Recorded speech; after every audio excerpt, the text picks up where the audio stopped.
مطلقہ حاملہ کی عدت کا کیا حکم ہے؟ چنانچہ اگر مطلقہ عورت طلاق کے وقت حاملہ ہو تو اس کی عدت وضع حمل یعنی بچے کی پیدائش پر پوری ہوگی۔ جس وقت بچہ پیدا ہو گیا اسی وقت سے اس کی عدت ختم ہو گئی۔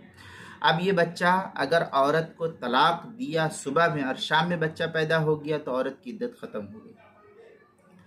چنانچہ اللہ تعالیٰ کا فرمان ہے اولات الاحمال اجلہن ان یضعن حملہن ومن یتق اللہ یجعل لہ من امرہ یسرا۔ یہ سورہ طلاق کی آیت ہے، پارہ نمبر 28 آیت نمبر 4۔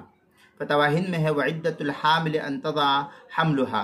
یہ فتاوی ہندیہ کی عبارت ہے، پہلی جلد صفحہ 528، جو پرانا چھپا ہوا نسخہ زکریا بک ڈپو دیوبند کا ہے۔ فتاوی شامی کتاب الطلاق باب العدہ جلد نمبر 5 صفحہ نمبر 189، جو زکریا بک ڈپو دیوبند کا ہندی نسخہ ہے۔ بدائع الصنائع تیسری جلد صفحہ 304، فتاوی قاضی خان پہلی جلد صفحہ 347 جو مکتبہ الاتحاد بک ڈپو دیوبند کا ہندی نسخہ، اس کے اندر کتاب المسائل پانچویں جلد صفحہ 374 پر بھی اس کو نقل کیا گیا ہے۔